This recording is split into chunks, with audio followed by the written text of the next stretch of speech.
What's up, everybody? Thank you for joining us on this lovely Thursday afternoon, or Thursday evening, actually. I'm joined for an awesome roundtable with some of my boys that I talk to every single day in the Commanders chat. Let me start off with my boy Deuce from Red Zone the Lab. Dude, how you doing today, bro? Good, man. Good, man. Glad to be here, man. Glad to be here. I'm glad you're here too, bro. I'm pass it over to DT from Ins and Out with D. How you doing, D? Good, man. I'm so excited for this moment. Let's get it. Let's get it on, man. And last but not least, DH from Breaking Command Podcast. How you doing, bro? What's up, everybody? In the words of my man Akeem Jaffer, I am very happy to be here. That's a great intro, man. So, obviously the off season's kicking off. There's a lot of information, a lot of stuff going on over here in Commanders land. Hot topic today. And we're going to start off, coming out hot, man. So, obviously, Daron Payne, he basically was a thing that popped up on our names, popped up on Twitter. People were kind of reporting that he doesn't want to be here. We should potentially trade him, all sorts of information like that. I'm just kind of curious. We'll start off with him as our first roundtable topic. So, Deuce, we'll start off with you, bro. How do we feel about Daron Payne? Do you think we should resign him? Is he part of our long-term plans? What do you think? Yeah, for me, I think he is. I think he's part of the long-term plan. I also think that when we're talking about Ron Rivera and how he kind of talked about Daron Payne towards the middle of the year, how when he had Star and he had someone else in Carolina, he had a great tandem at D tackle, and he only kept one, and he said that's one of his regrets from his Carolina days is not keeping those two dominant defensive tackles. So either way, I know we're going to franchise tag him. Of course, it all depends on like the money situation, the ownership, and all those things. But I think either way, we're going to tag him. So I think he'll be here next year. And if they make the right moves, what they should do is tag him, and work on a deal and extend them. But we've been here, right? Nah, I'm right there with you, man. So what's up, Derek? What's up, Jen? I see you guys in the chat. What's going on? DH, how do you feel about that, bro? Do you think tagging Daron Payne's the right move? Do you think we should sign him long term? Like, people saying sign and trade him. How you feeling about all this? So I think right now, this time of year, right, I seen it on a very popular show called Atlanta, and it's called Lion Season because right now everything, everybody got a different narrative about what can happen. People trying to jock in position to get paydays or to try to throw some nonsense out there to kind of get you to bluff and show your hand. So I think, of course, off the break, I think we should keep him, right? I want to be able to keep the guys that we draft in-house and be able to build what we've built with our defense because he's been a great piece this past year and previous years as well. And, of course, strike while the iron is hot. You play well in the contract year. That's what most people do. That's how you get paid. I think, financially, I believe it can be done. A lot of these franchises can make deals and make it work. But I definitely think as a piece, yes, if you can afford to keep him here, keep him here. I think for any reason other than that, I mean, he's been productive. He's been pretty much a good citizen. He's been a great teammate. And I mean, you don't have any reason to move on from him. Only reason would be if it's just financial. Yeah, I feel you, man. So someone brought up a good point. So I put up a tweet earlier today about re-signing Daron Payne, making it a priority. And people were talking about how he was a good citizen, like you mentioned, DH. Like he was here all throughout training camp. He didn't hold out. He put his head down, put in the work. So, I mean, there really isn't any reason to kind of hate on him, right? I think he should potentially get paid, big money over here. So, DT, I'm going to toss it over to you, bro. So looking over here, I don't know if you guys can see this, but this is the, interior defensive line contracts. I'll put it up for you guys big if you want. But, thinking about that, DT, do you think we should sign him? And like, where do you think he'd land in regard to, a contract? Yeah, I think the biggest thing is before the season even started, a lot of discussions on the defensive line, especially for the 2021 season, where they kind of underperformed and things like that. And there was questions on who was actually out of the group the worst that to perform, and a lot of people would say Daron Payne due to not really reaching that sack potential and things like that. But I was a true believer in him. I believe he always had that K1 short ability to get to the passer. He just so happened to did it this year, and he had a career high in tackles for loss. Now, when we look at this list and things like that, you got guys like Leonard Williams, Chris Jones, his own teammate Jonathan Allen Vita Vea. More than likely, he's going to be trying to reach a payment much even better than his own teammates. So I think that's going to be the variation in the contract talks and things like that. To me, I think we're going to tag him more than likely. I think there's going to be some long discussions and things like that financially down the stretch. They probably will tag him and still try to find a way to get this contract stuff done. Now I'm with you, man. I think that's a good point. So that Kawan Short comp's a pretty good one. I think what really sets apart a defensive tackle is going from not being only a run stopper, but being a pass disruptor and basically having that pass rush to go the extra level and having 11.5 sacks. He actually, I looked at some stats earlier today. He is, besides Chris Jones is nuts, man. He had 15 sacks this year. But besides Chris Jones, Daron Payne at 11.5 sacks as a defensive tackle, the second most in the league. So 25 years old, coming from Alabama, never misses any game due to health or injuries like that. I definitely think he's in up for a big payday. Deuce, man, where do you think he falls on his pay scale, man? Is he right in front of Leonard Williams? What are you thinking, bro? Are you muted, Deuce? Rookie mistake, right? I don't know about like any other it might position, be position, right? So when I think about the defense and I think about Aaron Donald, right? And I thought he was only making $30 million, but as Harris says, he is at 31.6, and the next person is at 21. Like that's a crazy gap within positions, but that gap is going to close, and we know that Leonard Williams is up for an extension, and Chris Jones. I think Chris Jones is going to be the one that get closer to Aaron Donald, but I still don't think he resets it and surpasses him. I would think that would be crazy for the Giants to do, but I do think even when we think about Jonathan Allen and what he makes, the market moves, right? We know that the market moves every year, and he's going to make more than John Allen, and not because he's better than him, but just because that's what the market tells us, right? Yeah. So that's going to be the thing with him. But I think he's going to be, I think his tag is at like 18.5. So that's the base. Like that's where the conversation started at that 18.5 number. So I think he gets up to maybe like around 22.5 is like where I stop. I don't go past there, even for some people that might be a reach. But that's where I am when we're talking about the actual deal and where he lands within the other D tackles. Now I feel you on that. So I want to give a couple shout outs to the chat. What's up, Derek? He said it's pre-lying season. The official start of lying season is day 1 of the NFL Combine. I see that, Derek. What's up, Hawk? He says we in the lab. What's good, everyone? So what's up, Hawk? How you doing, bro? DH, real quick, bro. So before we move on to Sam Howell, there's a lot of conversation about like salary cap spending, right? And basically how to kind of like distribute it. What do you think about when it comes to putting too much in the whole defensive tackles? We already paid, John Allen. Like, do you think there's any merit to that? Like, do you care about that by any chance? Like, how do you feel about the whole, putting too much money in the D tackles? So I feel like, they kind of forecasted this by drafting Fedarian Mathis last year. But the one thing about the Commanders, and I try to tell this to a lot of folks, that if there's one thing that we do well is draft defensive line. Right, we don't really miss with that. So to be able to get production wherever they are in the draft at defensive line has always worked out for the team. I just think that, I just think he's too good to just let go. You know what I mean? And I feel like we have a great rotation with all the guys, like, all the D tackles and D ends. We have a great rotation with all those guys, and I think keeping him here keeps the solidarity together. It can kind of allow you to slow walk for Fedarian Mathis back into the fold, and then give you just some crazy matchups and lineups that you can have with your front four on every down. Like literally, like every down you can have somebody different. And as a career offensive and defensive lineman, we get used to repetition, right? When you playing guard, you playing tackle, you get used to going against the same guys for multiple snaps a game. When you're able to switch it up on defense and bring different guys in and different situations, and really can cause some chaos, especially to some of the younger offensive linemen that they will be going against.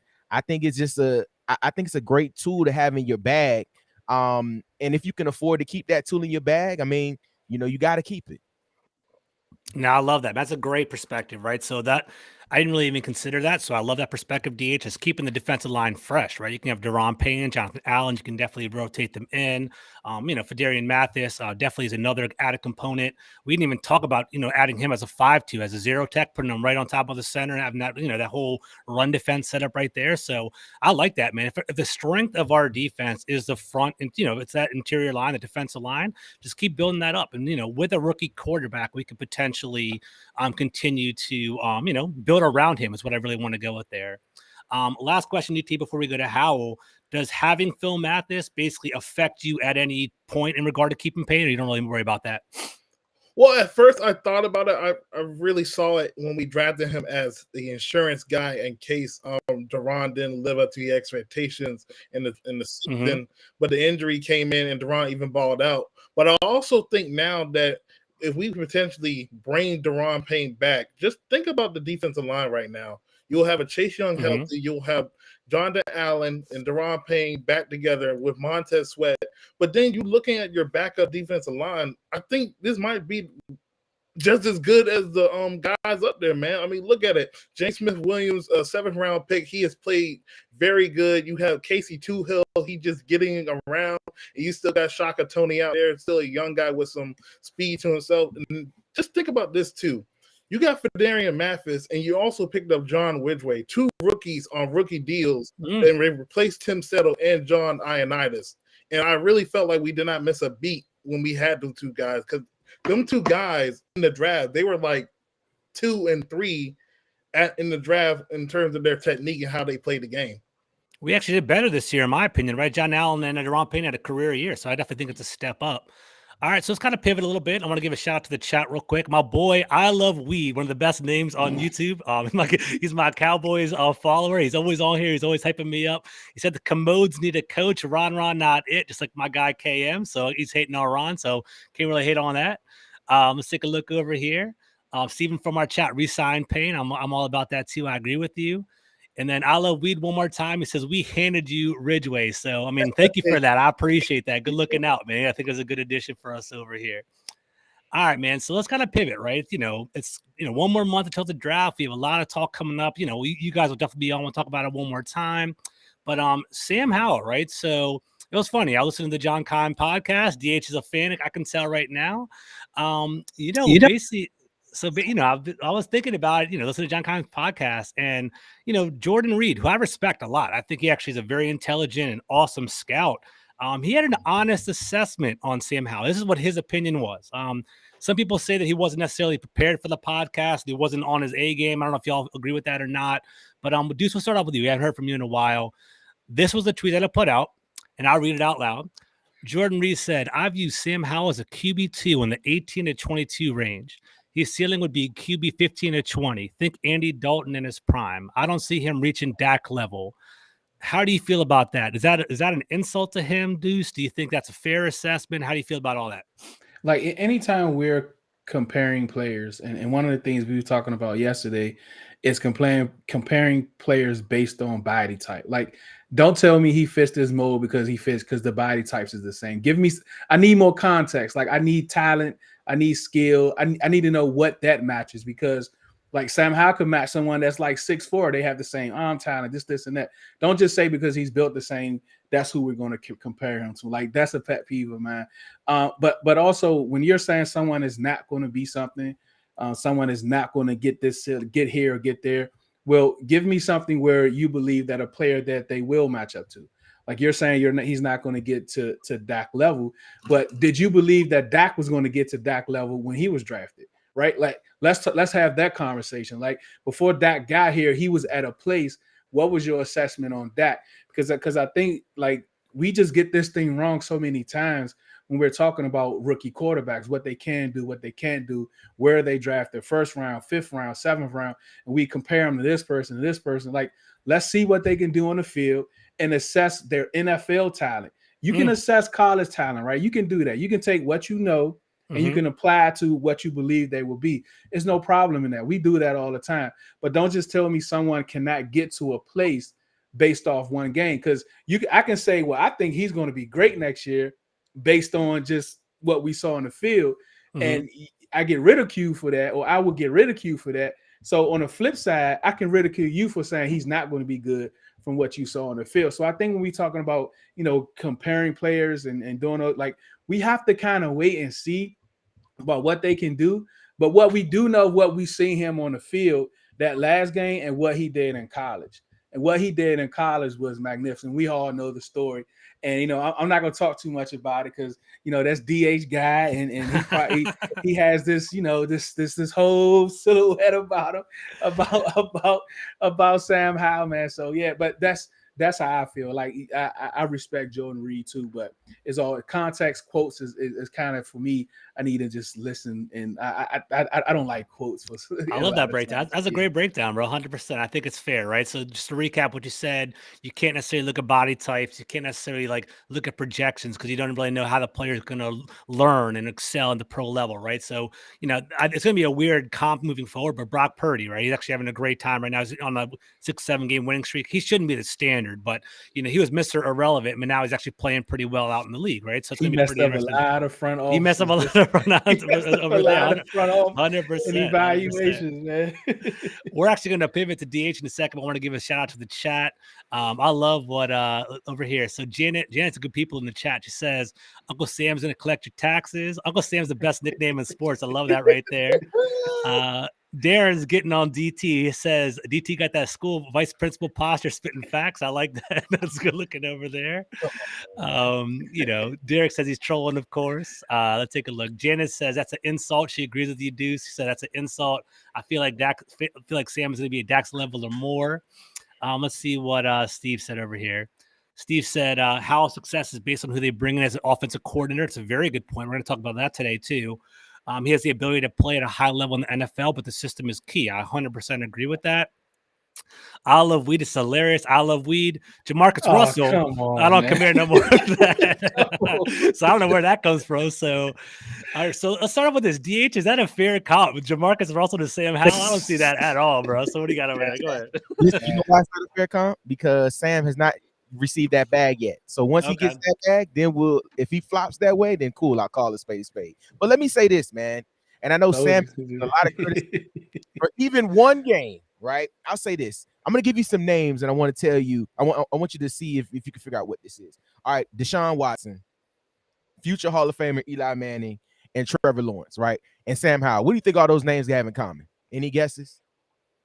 Don't worry about it. All right. All those guys that I mentioned that are not Sam Howell had less career passing yards in college, right? So you look at it, right? You say, oh, well, he didn't have the body of work that some of these other guys like Peyton Manning had or other higher end quarterbacks had, right?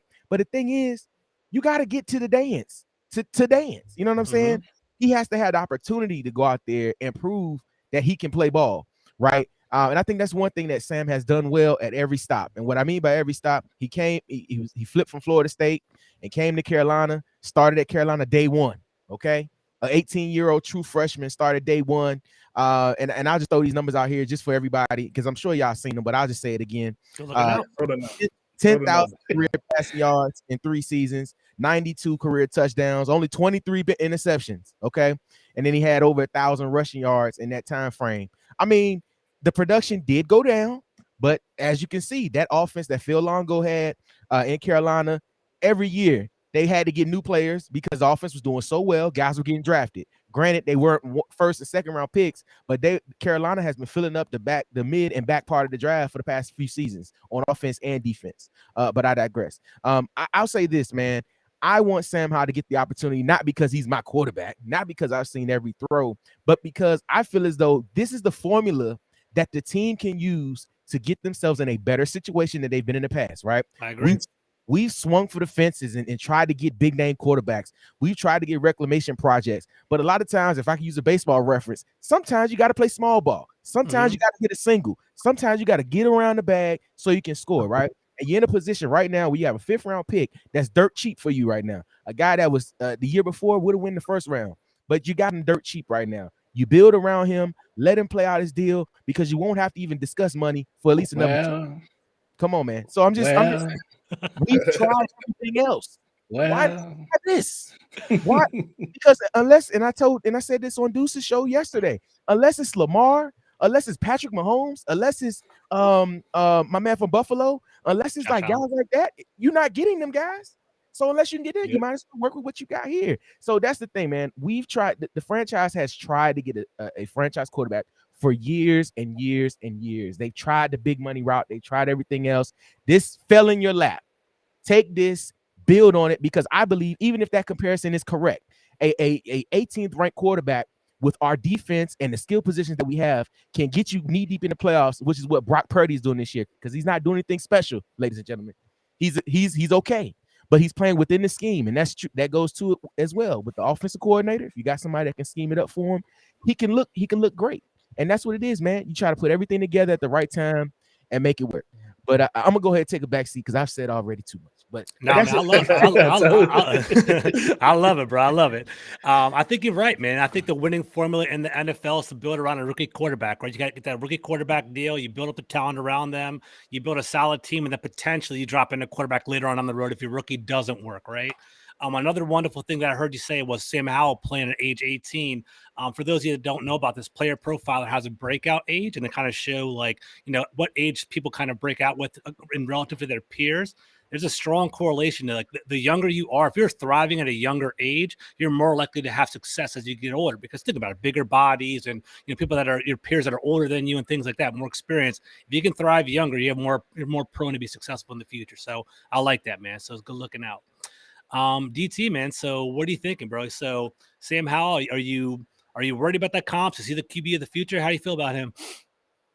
Well, the thing about the comps, right? They usually point out to what they could potentially be, what they probably can fall into, and a lot of people have always said like the Baker Mayfield or like Case Keenum, like he could be those type of guys. But I think the strange thing about it is I just need to see him play, and 19 pass attempts is not enough in the National Football League to let you know what type of player he is.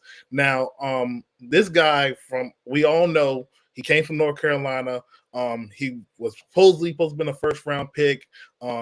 Things probably didn't go his way, probably in the draft process. I don't know what went wrong in the draft process, but a lot of the guys also said, Jordan Reed and Matt Miller, they said they projected him as a day 2 guy, but the Commanders got him on day 3.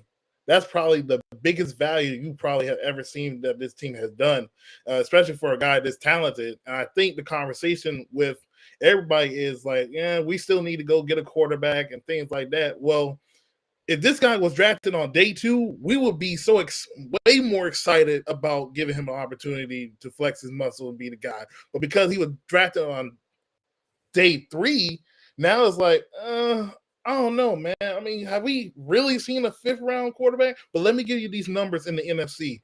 Numbers, let's go.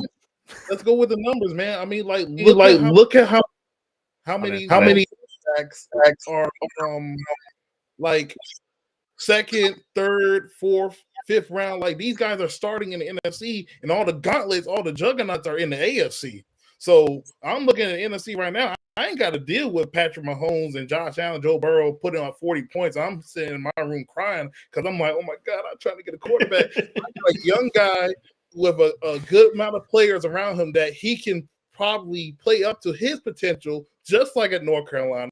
He has 3 wide receivers, potentially 4 if De'Ami Brown gets some burn. You got some young tight ends that could get some shots. 3 running backs. I don't know what they're going to do with J.D. McKissick. That's a conversation for another day. And you just improve the offensive line. We have something we can do. The biggest key for Sam Howell will be who will be the offensive coordinator that can cater to his strengths, to the weapons, and try to help him not make the most mistakes out of themselves. I think this team is set up to get in the playoffs next year. Me personally, I know people's trying to see it as a lame duck season, but there's so much parity in the NFL right now with so many things going on. The Dallas Cowboys, the Bears are number 1 pick, things like that, Justin Fields and things like it's so many moving parts. And even Aaron Rodgers, we don't even know what's going to happen to Aaron Rodgers this offseason. There's going to be a chance for this Commanders team to get a chance in the playoffs. 100%, bro. What I liked about your first point was Sam Howell, 5th round pick. It changes expectations. I actually think that's a good thing, right? I think like if he was a 2nd round pick, 1st round pick, there would have been a lot of pressure to put him in and to play him and to give him that game time. And like if he struggled, get on him a little bit, right? I think being a 5th round pick, there is a little bit of a leash to let him grow, to watch him unfold a little bit. And I kind of like that. I think that's going to be more healthy for him long term. People kind of hate on the fact that he made a sat all year long, but maybe that was what he needed, right? Like we've never been patient with the quarterback in DC. We tend to throw them in first couple of weeks. When things start losing, we put him in there. It's a bad situation for him. So we'll see how it all plays out. And so, I'll add this too. I think the thing about people getting mad about him sitting, like when Patrick Mahomes sat, they're like, why did Patrick Mahomes sit? Even though he had Alex Smith, it's the little things when it comes to being a quarterback in the NFL. Like Patrick Mahomes, when he got in the NFL, he didn't know how to take a snap under center.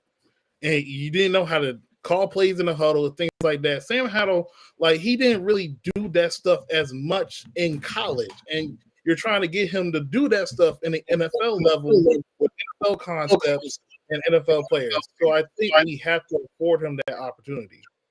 Definitely, man. I agree with you.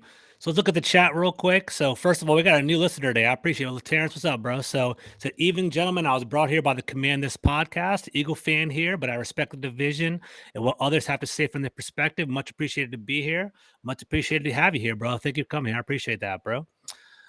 Real quick. So you guys, what's up, Marcus? I see you in the chat as well. And my boy over here, dude, Roger Smith is always here. I love it. And it's a great pivot to our next conversation. So what's up, Roger? I'm going to read your comment right here. Roger says, and DT kind of alluded to it as well, offensive coordinator, right? Put Sam in a similar offense like the Eagles, a smash mouth RPO offense to use his legs, power run game from under center formations, along with the pistol formation, use play action to go deep to a wide receiver. So that's a great point, right? So obviously, the Commanders are in the market for an offensive coordinator. So we're going to go to our next topic, OC and DC, right? So let's start off with this. DH, we'll start off with you, bro. We haven't started off with you on the topic. So let's go over here. So, there's been a lot of, Studesville's come in, what's his name? There's plenty of coordinators. Anthony Lynn's been reported now. I had interviews too. What's that? Yeah, get out of here. Yeah, all these Madden players are all trying to be offensive coordinator now, right? So, anyways, who's a favorite, man? Who do you use number one choice for offensive coordinator in your opinion? Oh man, so I'm kind of torn, right? Because I want them to go young and innovative, but truthfully, because I don't know what's going on upstairs, I don't know how long they would even be here, right? Mm-hmm. So I feel like Ron Rivera may do the typical Ron Rivera move and get somebody that he's more comfortable with versus giving somebody a new opportunity to do that. I did hear Studesville name floating around, but he has a familiar relationship with Ron already. Really, truth be told, honestly, whoever's here, just as long as they have a better play calling scheme than Scott Turner. Yeah, like and I'm not even joking. Like I'm so serious about it because I feel like anybody, if they can call plays better than what Scott did and really focus on the weapons that you have, I feel like we'll be fine with anybody.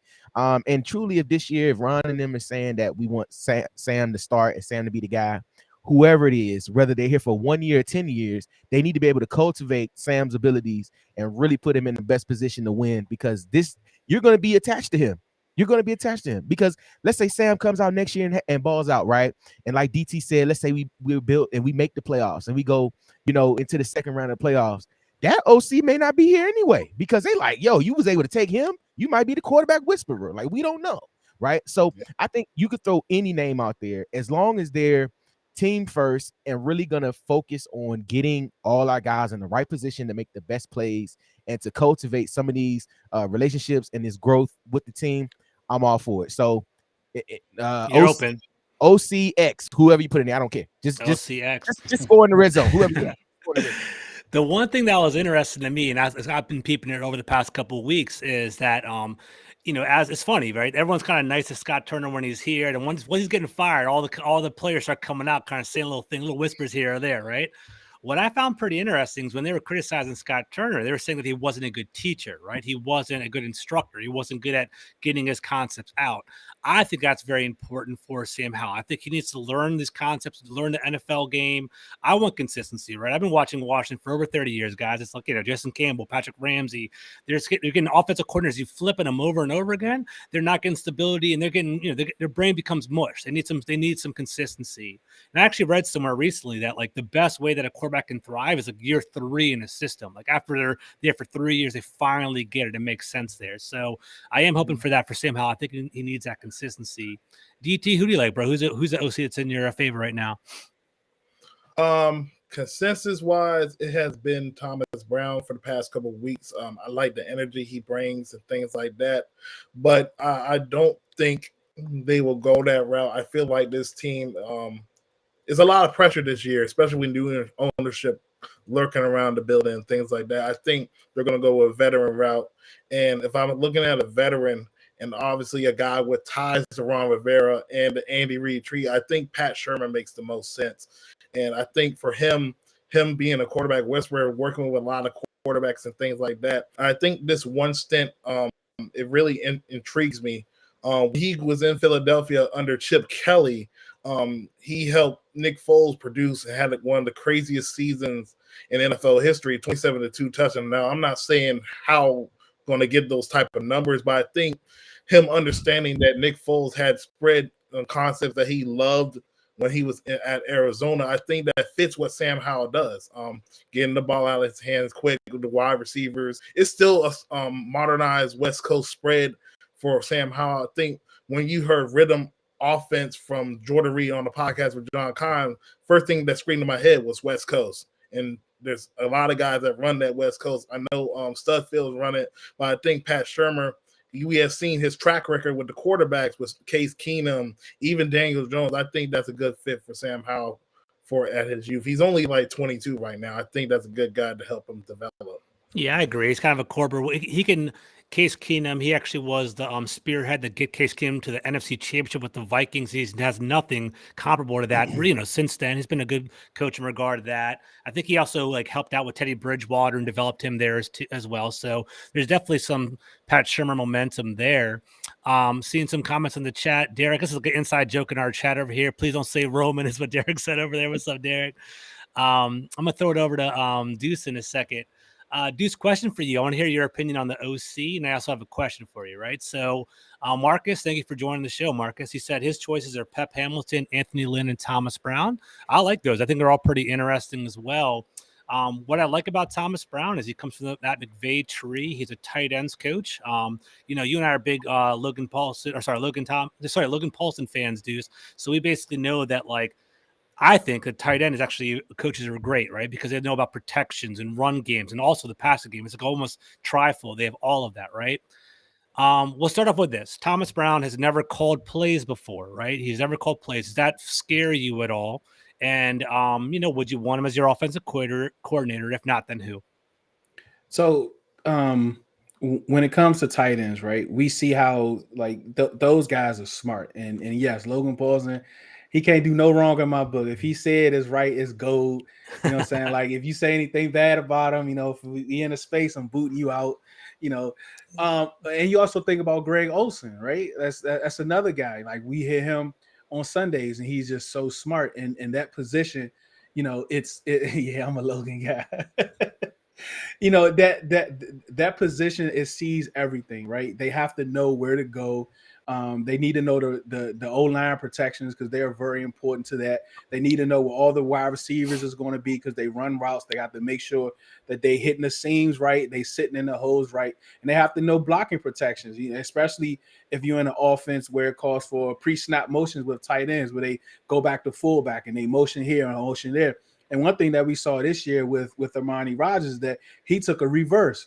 You know what I mean? So the tight end position is very important. Now, to say this about Thomas Brown and with our fan base, right? And I kid with some people is that no one was saying nothing about Thomas Brown until they put the hype video out. Right. Remember? That's a good point. Remember the hype video? Nobody was talking about Thomas Brown until they put the hype video out. And all we need is all other 31 tight end coaches to put out hype videos, and that's who we want on our team. But actually look at his body of work, and his body of work is very impressive. No, he has not called plays, but he has been in the room. But one thing that we have to talk about Thomas Brown, which I don't think anyone brought up, is that they have an OC job open too, and he has not been interviewed for it.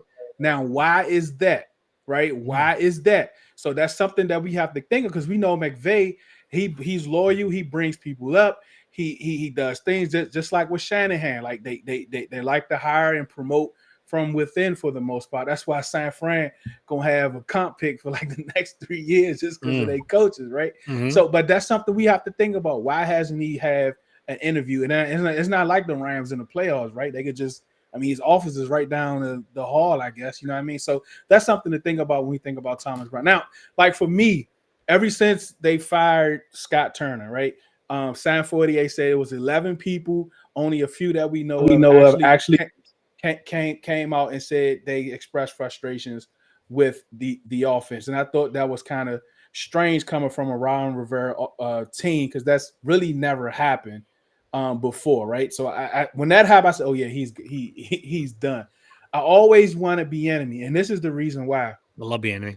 The reason why is that for this job, I always thought it's going to be someone that's willing to take a 1-year rental to improve their resume for the head coaching market, or to improve their candidacy for that pool for 2024. And when you think about Bieniemy, what's really not checked, right, is does he call plays? Andy has told people he called plays. He's telling them he called plays. No one believes that. So that's the last box that needs to be checked. And who does Ron go to as a mentor in the NFL for coaches? Andy Reid, right? So he will know. And Bieniemy can come here. He has his offense. He has these great skill players that we have. And there will be no questions about who's running this offense, because Ron is a defensive guy. So it's going to be Bieniemy. I think he could come here. He can be successful running the offense, even if we don't win, even if the ownership comes in and they fire everybody, whatever the case may be, he can still show that, hey, look, this is the last box. It's checked now. Now let me go into this head coaching market, and I shouldn't have any questions. I'd love that, right? I think Andy Reid is one of the most, I think he's a Hall of Fame coach, to be honest with you. I heard an awesome stat the other day. He's taken his team to 10 different conference championships, 5 in each league, right? 5 straight with the Kansas City Chiefs, and 5 with the Eagles, right? So taking a piece of that branch is definitely the way to go. George, and look, he shows no emotion on the sideline. Yeah, that's true. that's a knock on Ron. We always hear about that about Ron, right? So that's interesting. But it's like I love that. I think like Andy Reid and Ron together, they're close. I think they definitely pick each other's brains right there. So I like that. That would be a good opportunity. So I hope he jumps on it. And I think from what I understand, the only time we could ever interview him would be during that whole Pro Bowl week. Like it would be after this week. It'd be next week because they have that time off. So that'd be pretty interesting. Let's do a couple questions real quick, then we'll move on to our couple, last topic or so. What's up? Steven is in the chat. He said, good talk, gents. I appreciate that. DT, I'm going to throw a curveball at you. I don't know how you feel about this one. Marcus in the chat. He says, I trust Ken Zampese to work on Sam Howell's game. How do you feel about that? I do trust Ken Zampese to work on Sam Howell's game. I think his track record speaks well. And I think, to me, in my opinion, even though we interviewed Zampese, in my opinion, I feel like Zampese doesn't really want to be the offensive coordinator. I think he's very content with working with young guys like that. Anytime you have 2 vet quarterbacks like Taylor Heineke and Carson Wentz, and you have a young guy like Sam Howell, who at the time was 21, you can take your time and mold him, get some extra time, work with his footwork, and show him how coverages are being shown to these players and things like that. And I think he's one of those guys whose track record speaks for himself. I mean, he even had Baker Mayfield looking good. Now, I know he's been bouncing around the league and stuff like that, but anytime you are pushing and making these quarterbacks exceed their expectations, I think that's really a good thing for a guy like Sam Howell. Gotcha. Go ahead, DH. Gee, let me just add this, man. I think this hire could be very important to how the future of the franchise goes, because I've been on the boat of, I feel like the only way Ron Rivera and staff stays unless it's a deep playoff run, right? But if not, if you have a hot coordinator, somebody like a Byron Leftwich or somebody like Bieniemy, if you have a smart new ownership group that comes in, they may be more apt to keep one of those guys, especially if we perform well next year. Because and the fact that Byron Leftwich got fired is ridiculous, right? Shannon Sharp said it best. Tom Brady fails and everybody else get fired. That doesn't make sense. Like, he should be the coach of the Jaguars right now, but he didn't take that job because he wanted full control and they wasn't going to give it to him. So somebody like that, I feel like it's more than 1 year for him. somebody like Bieniemy, I feel like it's more than 1 year with them. I feel like if they come in, it could be like a coaching waiting type situation, unless we just play well. Because I've always felt like we've been talking about this recently that Ron Rivera, he's not a, and correct me if I'm wrong, but it doesn't seem like he's an X's and O's guy anymore. Ron Rivera is a great leader. Like he's a leader, culture guy. He is like he can probably mediate when things are going down. He's a guy you look to, but he has position guys that can, coach and do everything for him. So I feel like the front office is already in place. I feel like that may be something as well. Like Ron is so well liked around the league. He might just could be like, look, if the enemy's in here, like Eric, I'm gonna give you the reins. I'm gonna go upstairs, continue to be the VP and player personnel stuff, because I want to see this front office really get a chance to like have a couple more drafts under their belt, because Martin Mayhew, I'm a big Martin Mayhew guy, and Marty Herney, they've done some things well in the past. They've also done some bad things, but I feel like they need a full cycle of 3 to 4 years of the front office to actually get their guys in and make some of those mistakes that Ron Rivera has been allowed to make already. You know what I mean? No, I feel that's a good point, right? Go at the whole Bruce Arians realm, right? He basically did that in Tampa Bay. He basically he pivoted and he gave Todd Bowles an opportunity to be a head coach. I can definitely see that there. All right, so let's do a couple more. Let's do 2 more questions before we can start wrapping it up. So I want to pivot to more of like a global perspective and go to the NFL, right? So, selling DC, right? So my perspective is this. We have an offensive coordinator position that's open. Where does it fall in the big landscape across the league, right? So if you look at that little ticker on the bottom, Baltimore, Tampa Bay, Arizona, the Chargers, Colts, Washington, we're all looking for OC. Where do we what's the most appealing offensive coordinator position, and what's the least appealing offensive coordinator position? What do you think, DT? We'll start off with you, bro. Well, if we're looking at this, these graphics and things like that, obviously you have to put the Chargers and Baltimore up there because they're the ones who have quarterbacks and potentially will have the quarterback depending on the Lamar Jackson situation. Then you look at Tampa Bay, Tom Brady will probably be gone, but you still have a good structure in terms of the weapons like that. The Colts, something about the Colts job, man. I don't know. I think they need a little bit way more on the outside. I think they need more help on the outside. I'm kind of worried about Jonathan Taylor, the mileage he took this year. And Arizona, Kyler Murray injury is huge. You're going to have to get a bridge guy that can help stable the ship. And I think Washington is somewhere around probably 4 or 5-ish. I mean, I think we're not that far off. I think offensive line and quarterback play and offensive coordinator, those are the 3 marriage points that has hurt our season why we didn't get to the playoffs. So I would put us around 4 or 5. All right, that's pretty interesting. I agree with you there. Up to the Command This podcast, Phil, Dev, Steve, what's up, guys? How you doing? Thank you for dialing in. I appreciate that. All right, so I think you're on the right track, right? So Tampa Bay, Baltimore. I think the Chargers is probably the most appealing one. Justin Herbert as a quarterback right there. I like their weapons. People aren't really high on Eckler. I think he's a great like all-around back. Like he's not a power back, but he can catch the ball out of the backfield. So I like him there. I'll pull up the graphic again. Deuce, what are you thinking, man? Where does Washington land on the offensive coordinator like spectrum right here? Yeah, so I think like the head coach also matters, right? Like the head coach, who some of these teams are going to hire to run their programs. I'm quite sure a lot of those guys are going to bring people with them or whatever. But the Arizona job is real tricky to me, right? I think they paid a quarterback that I really would not have wanted to pay. I think the pressure was on.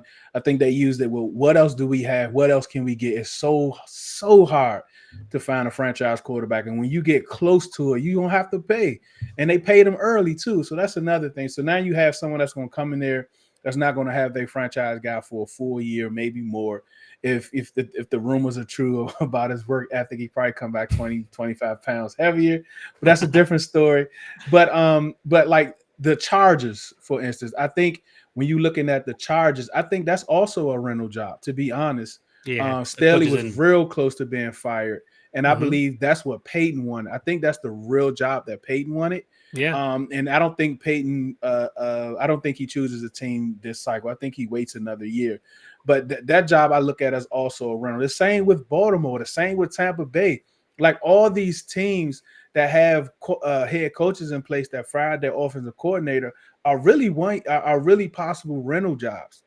So I think that puts us in a better, fair playing field when we talk about trying to bring in the I would say like the more innovative or the coaches that have the better resumes, the top candidates. I think this put us in a level playing field when you're looking at those jobs like that. So for me, I have us up there, and just like what DH said about Ron Rivera, possibly moving up. I just think Ron Rivera, the GM and the coach, when they're together, when they're talking together, they are bad. They're really just bad.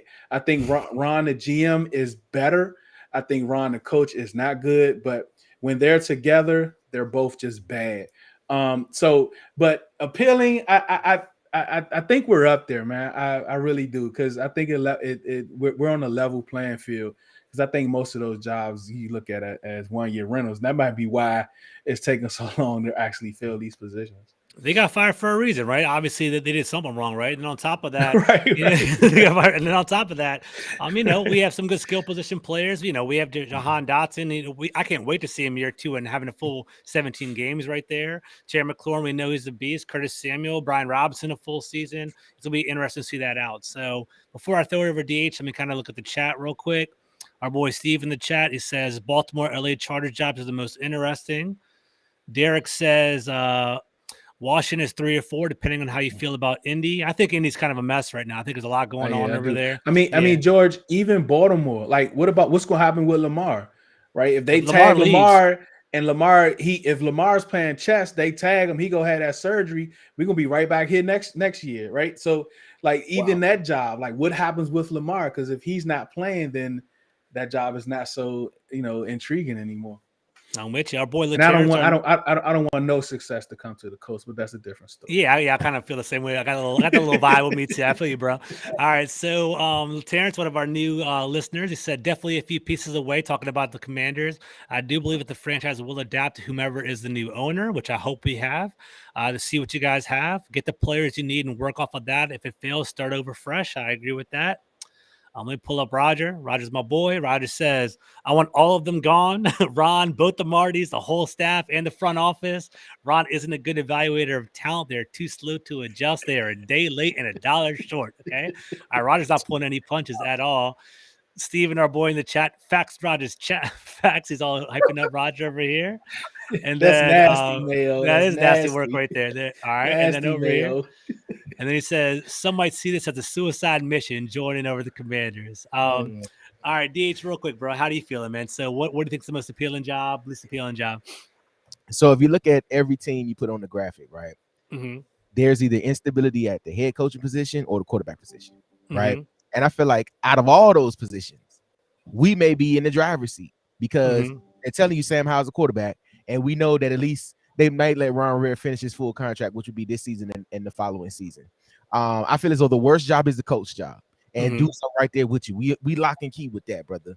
I think the Colts are in disarray, and I think a lot of it gets covered up because they just don't care to talk about Jim Irsay as much as they care to talk about us. But I think he's done some things that have been on Snyder level that I'm sure it's another conversation for another day. But I think the coach situation is in disarray. Yeah, that part.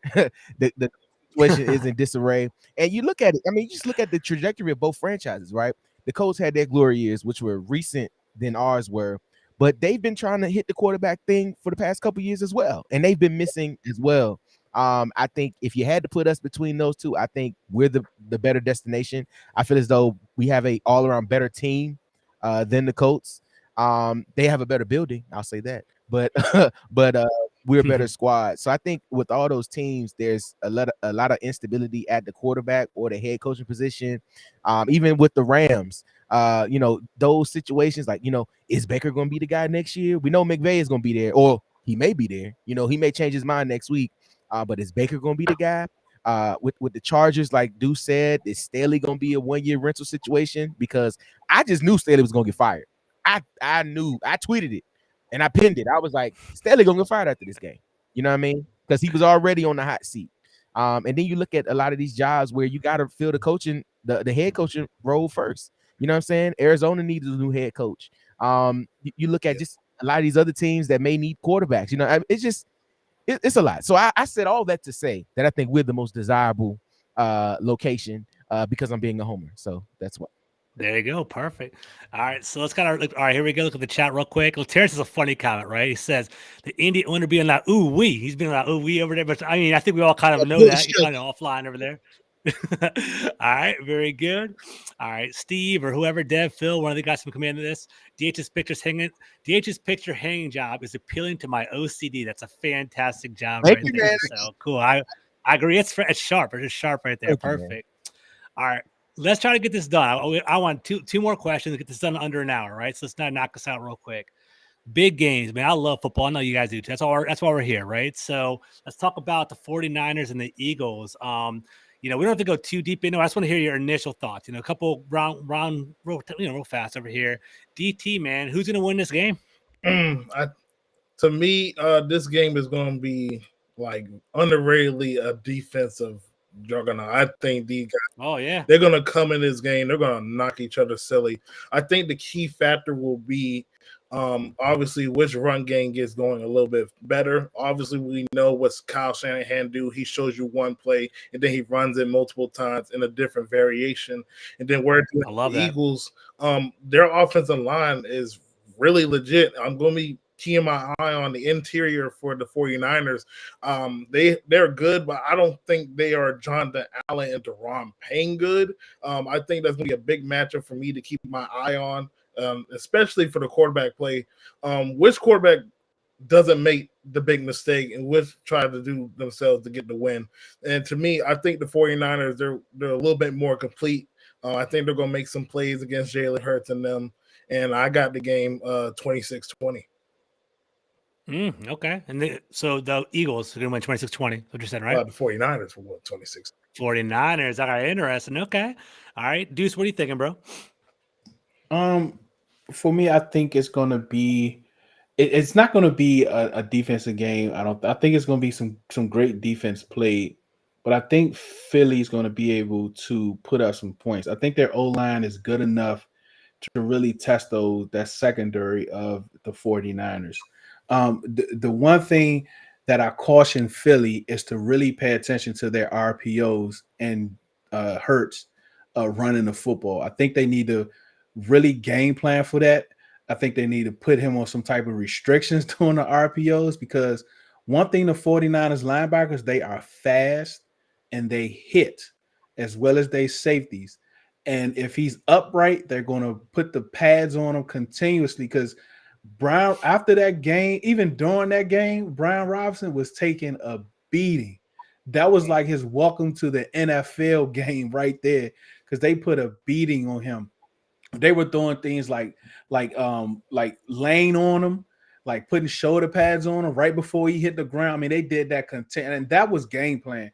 That was game plan for them. That's that gray area dirty play, but that's smart play. That's what you're supposed to do, man. That's what you're supposed. That's in a division game right there. You had Andrew Norwell and Trey Turner as well. Let's be real; they were on the ground. No. It wasn't really about like getting holes or anything like that. It was just like when they hit him hard, and they were laying on him, right? And I think that's what's going to happen with Jalen Hurts, is that they're going to put pads on him. Those guys are extremely fast. Their change of direction is elite. So even if they bite a little bit on the RPO, they can get back outside. So I think that's where the game is going to be won. I think Shanahan's going to do a great job of protecting Brock Purdy, like he's done Jimmy over the years.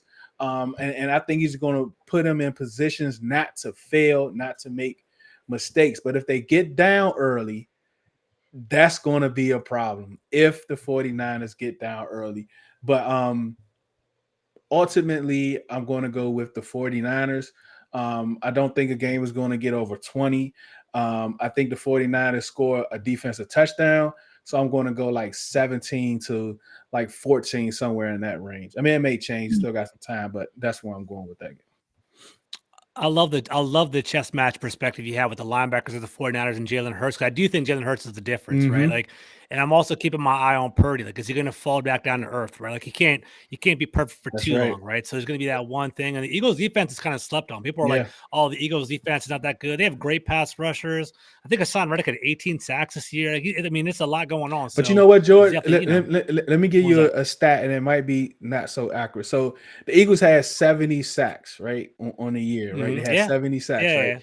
So out of those 70 sacks, I think 3 of those games they had like 30 sacks in 3 of those games, like 10 sacks a game or something like that. Some games they had like 6-7 sacks, and 5 out of those games, I think they had 47 sacks out of those 5 games. So it wasn't distributed. So you put that a couple games that they blew up. So you kind of put that in perspective when you're talking like for that Eagles defense, which I thought was very interesting when I saw that stat when it comes to their D line. I got you, bro. That's a good point. Yeah. Roger got a good point, too. We said Dre Greenlaw is the key to the 49ers victory. He must run with the Goddard up the seam in that cover 3, shoot the gaps and run fits and spy Jalen. So in addition to Dre Greenlaw, Fred Warner, man. Fred Warner's one of the – I played linebacker in high school. Guy right I love watching him play. He's the guy you put on the film. Like, that's how you play linebacker, in my opinion, right there. Let's kind of pick up the pace, DH. So I'm going to throw you to the AFC game real quick, right? So unless you really are got your heart set on the 49ers, Eagles. But we'll go Bengals, KC. What do you think? Who's going to win the game there? Man, this is tough. I think this is a pick'em game. The Bengals play well in the playoffs, man. Like, and last year they've proven that last year was not a fluke. They're definitely a January team. They play well down the stretch. I think it's a push, man. I think it could go either way. I think I might take the Bengals, man. I don't know how hurt Mahomes is. I think if they're able to get to him and attack him a little bit, they may be able to frustrate him a little bit. And those magical throws he may not be able to make because he may not have his mobility.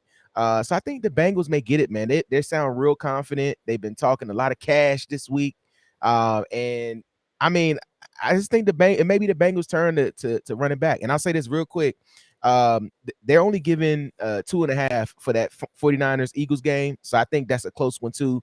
My lock, I got a parlay. It's George Kittle to score twice and Boston Scott to score twice. Okay, lock that in at 41,977 odds. $10 to get your 4K. Lock it in. Why not? Roll the dice, right? Ain't gonna hurt, right? All right, so looking over here, over here it says the Eagles can't stop the run for real. Oh, that's a different one. Sorry about that. LaTerrence basically said 27-17 the Bengals. That's what he says over here. We'll finish it off on DT. Last question, right? So I'm gonna ask you about KC and the Bengals. The Bengals are very confident. I don't know if you guys heard the whole talk going on today. Burrowhead Stadium, they're 3-0 and all that. Do you believe in the hype? Do you think the Bengals are going to win? How do you feel, DT? Obviously, we all know the world's going to be looking at Patrick Mahomes' ankle. I think it's kind of crazy that Joe Burrow and them boys been having Mahomes' number, man. But I'm just going to say this. If Patrick Mahomes find a way to beat that Bengals team on one leg, just pencil him as one of the greatest to ever do it, man. But ultimately, I just think this Bengals team is way different. They're a little bit better. I'm going to have to go with the Bengals 34-27. All right, good looking. I think Patrick Mahomes, when he's healthy, man, I was like, you watch good quarterback play. We saw Trevor Lawrence is not a good quarterback. We saw him kind of developing. You saw, who else we saw? We saw Josh Allen. We saw Joe Burrow in that, that little matchup there. Then you saw Patrick Mahomes when he was healthy and athletic and scrambling and throwing the ball. He's another level, man. He's truly elite. So I think his health is going to play a game. Fellas, I had a pleasure, man. You guys are really, smart on top of it. Good conversation. I really enjoyed all of that. So that was a fantastic dialogue over here. What I want to do is I want to pass around the mic. I want you guys to hype up your socials, what projects you're working on. We'll definitely promote you right here. So we'll start off with Deuce, man. Where are you at? Yeah, wherever you are, Facebook, Instagram, Twitter, YouTube, Red Zone in the Lab podcast. Just type that in. Website, redzoneinlab.com. You can find me on Twitter, on Spaces. Everyone that you see here, we have Spaces daily show from 11 to 2, Monday through Friday. You catch us there. You can catch me on In the Huddle podcast over there with with DT, but just Red Zone and Lab podcast wherever we are. Good looking, man. Appreciate that, Deuce. And definitely check out those spaces. It's some funny stuff, man. They basically, I was reluctant to get into spaces for very, very long, but Deuce keeps on urging me to go. And actually, it's good talking there. I love going in there. All right, DH, man, plug your stuff, man. What are you up to? Hey, everybody. Appreciate y'all for coming through and tuning in with the boys. I had a great time, G. Of course, y'all can catch me everywhere at D&D Football Podcast. We're Breaking Command. It's a bunch of episodes there, but me and my guy, D. Mitty, shout out to him for tuning in. Where we just talk Commander stuff. We're gonna have a lot of stuff coming up for the draft as well, some college talk, and all that. And then if you want to take a break from sports and you want to get to the comedy and the voiceover stuff, come on over to Instagram, holla at me. It's D Will on the mic, man. A lot of fun things happening there. So pull up on me, man. But yeah, I appreciate you for having me, G. Of course, that was a blast, man. DT, what's up, bro? Yeah, man. Appreciate it being on the show. You guys can follow my Instagram, ins and out with D_podcast. You can also follow me on Twitter at D Cleveland Jr. and at Darius Ricks. That's my podcast page. And on my podcast, man, I talk all NFL. I talk all the ins and out with a lot of players and things like that. Going to be starting interviewing some local guys who are doing the NFL draft. I got a friend that I went to school with from Old Dominion. He just declared a couple months ago. I'm getting ready to hit him up, some HBCU guys, show some HBCU love on the channel, things like that. And I'm going to have a bunch of guys up there. We're just going to talk about the off season, what's going to happen. That's awesome, man. I appreciate that. And good stuff. Definitely give him a follow. And guys, if you see on the bottom right here, I have all the hints for people that are on the show. Fantastic content. Guys, I'm George Carmi from Full Press Coverage. I write for fullpresscoverage.com. I'm the managing editor of Full Press Commanders. I also host the Command the Mic podcast on YouTube. Definitely give me a follow. I'm trying to grow that up a little bit. So thank you guys for listening. I had a blast tonight. Have a great rest of the night. Peace out.